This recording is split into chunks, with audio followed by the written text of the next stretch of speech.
गते निर्मला सहित 3 केटा 3टा केटी भएर झोलुङ्गे घुम्न गएको छ। झोलुङ्गेमा एकजनाले काठमाडौँबाट आएको एकजनाले किस गरिदिन्छ निर्मलालाई। निर्मलाले चप्पल हान्छ। हाम्रो यताको चेलीहरूमा आफ्नो अस्मिताको धेरै चिन्ता हुन्छ। त्यसपछि म त ठुलो मान्छेको छोरा, मलाई यसरी चाहिँ हानियो। गाउँमा जिल्ला प्रशासन कार्यालय कञ्चनपुरबाट धनगढी विमानस्थलमा गएर 2 जनालाई ल्याएर आइएको छ। ओपेरामा बसाइएको छ। सिडिओको कार्यालयको गाडी 2 जना मान्छे काट्नुभयो। तिनीहरू 10 गते निर्मला सहित 3 केटा 3टा केटी भएर झोलुङ्गे घुम्न गएको छ। झोलुङ्गेमा एकजनाले काठमाडौँबाट आएको एकजनाले किस गरिदिन्छ निर्मलालाई। निर्मलाले चप्पल हान्छ। हाम्रो यताको चेलीहरूमा आफ्नो अस्मिताको धेरै चिन्ता हुन्छ। त्यसपछि म त ठुलो मान्छेको छोरा, मलाई यसरी चाहिँ हानियो चप्पल भनेर रिसाउँछ। रिसाएर अरू साथीहरू आएर कम्प्रोमाइज गराउँछ, फर्केर आउँछन्। होटेल ओपेरामा तिनीहरू मोमो खान्छ। पछाडि क्यासिनोतिर भर्याङबाट चढ्छ। भर्याङबाट चढेर माथि जाँदाखेरि त्यो विषयमा निर्मला अपहरण हुन्छ र कोठा लगिन्छ। अनि त्यो कुन कोठा हो भन्नु पर्यो। त्यो दिनको 2 जना मान्छे ओपेराले प्रष्टीकरण दिनु पर्यो क्या। ओपेराले अहिलेसम्म स्टेटमेन्ट दिन दिया। त्यो दिन काम गर्ने 2 जना स्टाफ, एउटा चाहिँ रुमको स्टाफ र एउटा धोबी त्यहाँबाट राति ओपेराबाट हटाइएको छ भनेर तिनको पनि छानबिन हुनु पर्यो। ओपेराको पनि त आफ्नो पनि क्लियर गर्नु पर्यो नि ओपेराले। आरोप मात्रै हो यो भनेको आरोप है यो जो म भन्दैछु। यो आरोप ओपेरामाथिको आरोप। अनि त्यहाँ भइएको छ र लगिएको छ। 12 बजे राति पानी पर्न बन्द भएपछि उखुबारीमा लगेर फालिएको। कहाँ मारियो गाडी। र अहिले प्रहरी अधिकारी कञ्चनपुरमा बसेर जानुभएको एकजना एसपी साहबसँग काठमाडौँमा भेट भएको छ। नयाँ कुरा त उहाँले के भन्नुभएको छ भने पुलिस 2टा कुरामा निष्कर्षमा पुगेको छ भन्नुभएको छ। एउटा, निर्मलाको हत्या भएको ठाउँ त्यो हुँदैन उखुबारी। उखुबारी नभएको प्रमाण के हो भनेपछि उखुबारीमा बलात्कार यसरी हुन्छ त यसरी हुन्छ बलात्कार। यस्तो होला नि बलात्कार। उत्तानो होला नि, घोप्टे हुन्छ। अनि यस्तो छ भने उखुबारीमा त्यो उखुले उसको ढाड पुरै छिलेको हुन्न र? केही पनि छैन पोस्टमार्टम रिपोर्टमा। फोटोमा केही देखिन्न, भिडियोमा केही देखिन्न। त्यसकारणले पुलिस चाहिँ उखुबारी घटनास्थल होइन भन्ने जुन पहिला अङ्गुर जीसी र दिल्लीराज विष्टले दाबी गरेको थियो नि, त्यसलाई क्यान्सल आउट आनिसक्यो पुलिसले। र अर्को कुरा के छ भने अहिले उपलब्ध जुन पङ्गेनी सरले, एसएसपी पङ्गेनी सरले बोकेर हिँड्नुभएको फाइल छ नि, त्यो फाइलको कम्प्लिट उद्देश्य भनेको दिलीप विष्टलाई फसाउने मात्रै हो भनेर पुलिस त्यहाँ पनि दियो। यति प्रगति चाहिँ भएको छ। यो नयाँ इन्फर्मेसन। त्यसपछि 8 प्रहरीलाई सफाई दिने जिल्लाको फैसला किन पुनरावेदन गरियो? 2 ग्राम ब्राउन सुगर पाएको मान्छेका भट्टाभट पुनरावेदन भइरहेछन् अहिले। जिल्लाबाट कारवाही गर्नु, सफाई पाएका या कम धरोटी भएका, धरोटीमा छुटेका या कम सजाय भएकालाई 2 ग्रामले भयङ्कर सजाय भने 5 वर्ष 7 वर्ष 10 वर्षको मागदारीका साथ पुनरावेदन गर्छ सरकारी वकिल। त्यत्रो ठुलो केसमा जिल्लाको अदालत फैसलालाई अन्तिम गरेर टुङ्गो किन गरेको? एक तहमाथि पुनरावेदनसम्म पुर्याउनु के अप्ठ्यारो? त्योमा किन? अनि गड्डा चौकी र भीमदत्त नगरको भीमदत्त केही ओडा र इलाका 2टा अलग अलग इन्चार्जहरू भदौ 10 गते बेलुका साउन 10 गते जुन दिन घटना भयो, बेलुका महेन्द्रनगर आफ्नो कार्यक्षेत्र छोडेर महेन्द्रनगर आएका त्यहाँका इन्चार्ज त्यसपछि कहिले पनि फर्केन र उसलाई निर्मलाको फङ्सनलाई सिआइडी टोलीको लियाजो बनाइयो। किन? वाइ? त्यो किन आएन रेकर्डमा? के हो मामला? त्यो हेर्नु पर्यो पङ्गेनी सरले। धेरै चिज छन् योभन्दा धेरै। खल्ती च्यात्नेको दिलीपको घर गएर खल्ती च्यातेर त्यसलाई अर्को प्रमाण बनाएर त्यो नक्कली प्रमाण बनाएर पेश गर्न सक्नेको किन खोजियो? यता खोज्नुहोस्, प्रमाण तमाम छन्। उच्च स्तरीय छानबिन समितिको प्रतिवेदन हेर्नु, त्यसमा धेरै प्रमाणहरू छन्। त्यो दिलीप विष्टको साबिती बयान सही हो भने दिलीप विष्टलाई हाल्न पर्यो। होइन भने त्यो साबिती बयानको भिडियो बनाउनेलाई कारवाही गर्नु पऱ्यो कि पऱ्यो, त्यो छानबिन हुनु पऱ्यो कि पऱ्यो, त्यो छानबिन हो। अनि दिल्लीराज विष्टले अनि भर्खर भन्नुभएको यो लुगा धोएको जुन फेक भिडियो भने त्यसको अनुसन्धान हो। म किन बोल्दै हुनुहुन्छ, किन फेक भन्दै हुनुहुन्छ, के कारणले फेक भन्दै हुनुहुन्छ? उहाँलाई निर्दोष हुनुहुन्छ, उहाँको कुनै इन्भल्भमेन्ट छैन, उहाँले सबै काम गरे हो भने होइन। अनि यो सबै प्रमाण राख्ने जिम्मा कसको हो? कहाँ छन् प्रमाण? त्यहाँ प्रमाण जन्ने वस्तु चक्रबडु विशाल चौधरी प्रदीप रावललाई अपराधी साबित गर्ने चेष्टा गर्नेलाई किन कारवाही भएन? तत्कालीन आइजी सर्वेन्द्र खनाल किन अनुसन्धानको दायरामा परेका छैनन्? उनले त आफै घोषणा गरे हुन् नि प्रदीप रावल र विशाल चौधरी हुन् भनेर। लागू भइसकेको डिआइजी धिरु बस्नेतको प्रतिवेदन खारेज किन गरियो? के आधारमा गरियो? कहाँ पनि त्यसको परीक्षण कहाँ गरियो? खारेज गरेर यिनीहरूलाई पुनर्बहाल किन गरियो? त्यसको कानुनी वैधता छ?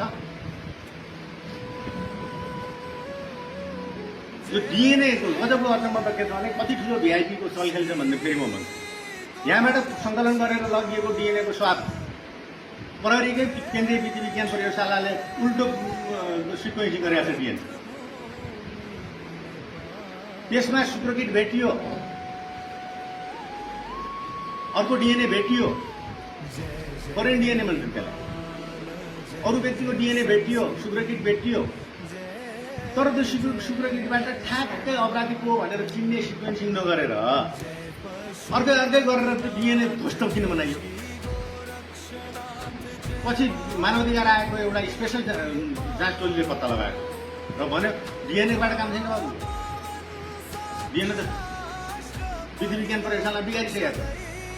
त्यो डिएनए त्यस्तो सेन्सिटिभ कुरामा डिएनए जाँच्न नसक्नेहरू किन टेक्निसियन भएर विधि विज्ञान प्रयोगशालामा बसेका छन् र त्यति ठुलो गल्ती गरे बापत उनीहरूलाई के सोधपुछ गरियो भने? त्यस कारणले यी कुराहरू चाहिँ म निर्मला काण्डको बारेमा, निर्मला प्रकरणको बारेमा मैले उठाएँ। यो कुराहरूलाई गते निर्मला सहित 3 केटा 3टा केटी भएर झोलुङ्गे घुम्न गएको छ। झोलुङ्गेमा एकजनाले काठमाडौँबाट आएको एकजनाले किस गरिदिन्छ निर्मलाले चप्पल हान्छ। हाम्रो यताको चेलीहरूमा आफ्नो अस्मिताको धेरै चिन्ता हुन्छ। त्यसपछि म त ठुलो मान्छेको छोरा, मलाई यसरी चाहिँ हानियो।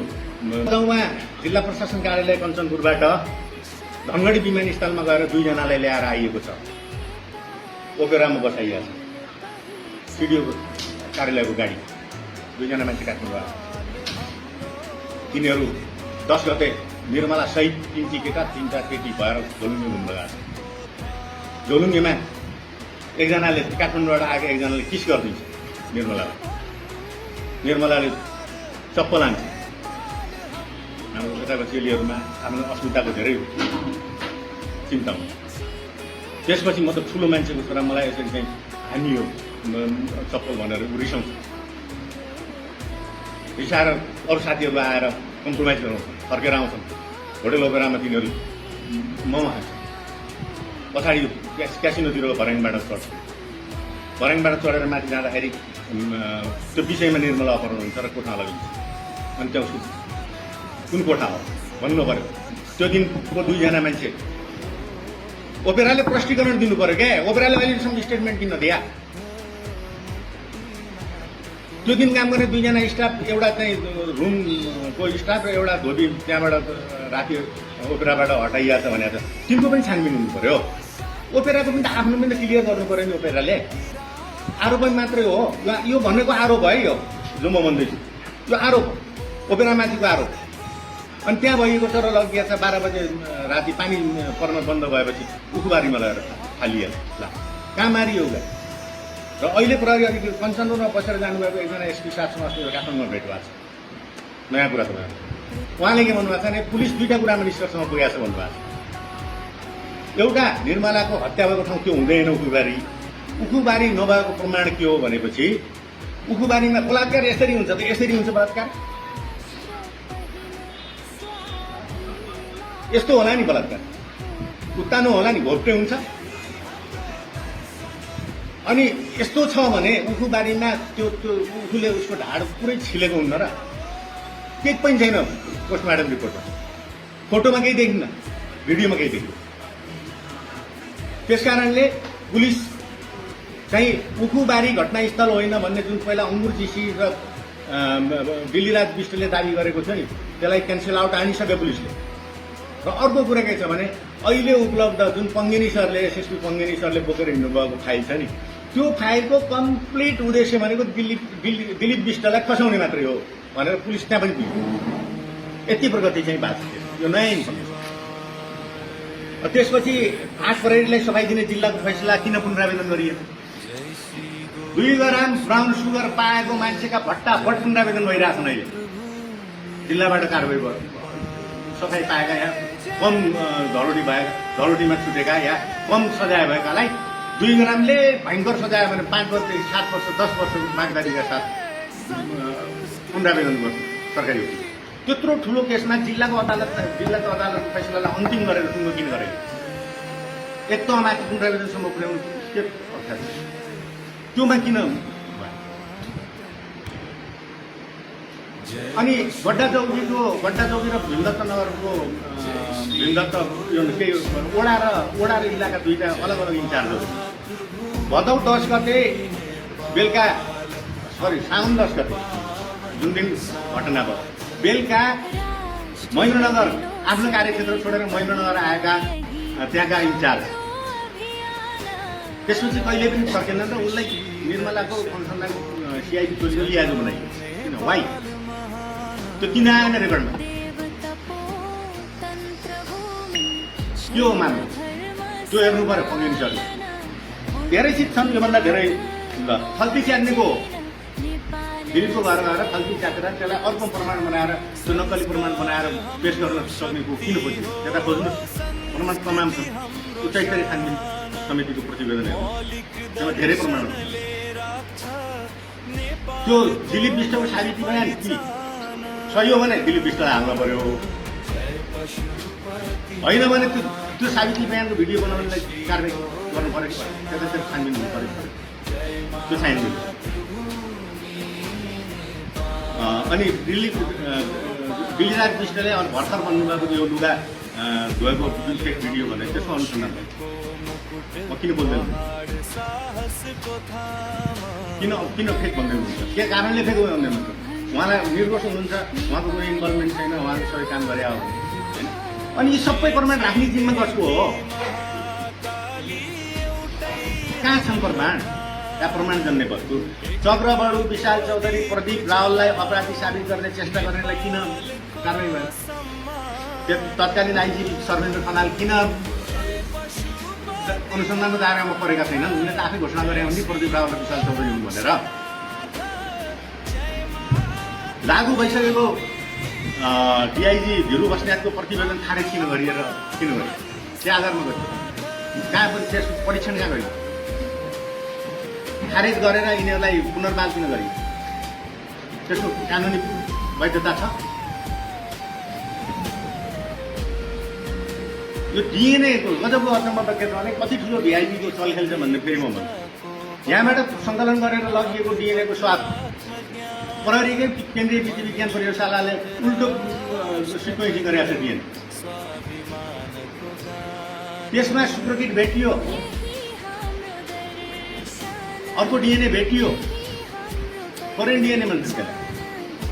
अरू व्यक्तिको डिएनए भेटियो, शुक्रकिट भेटियो, तर त्यो शुक्रकिटबाट ठ्याक्कै अपराधी को भनेर चिन्ने सिक्वेन्सिङ नगरेर अर्कै गरेर त्यो डिएनए घोष्ट किन बनाइयो? पछि मानवाधिकार आएको एउटा स्पेसल जाँच टोलीले पत्ता लगायो र भन्यो डिएनएबाट काम छैन बाबु, डिएनए त विधि विज्ञान प्रयोगशाला बिगारिसकेको छ। त्यो डिएनए त्यस्तो सेन्सिटिभ कुरामा डिएनए जाँच्न नसक्नेहरू किन टेक्निसियनहरू विधि विज्ञान प्रयोगशालामा बसेका छन् र त्यति ठुलो गल्ती गरे बापत उनीहरूलाई के सोधपुछ गरियो पहिले?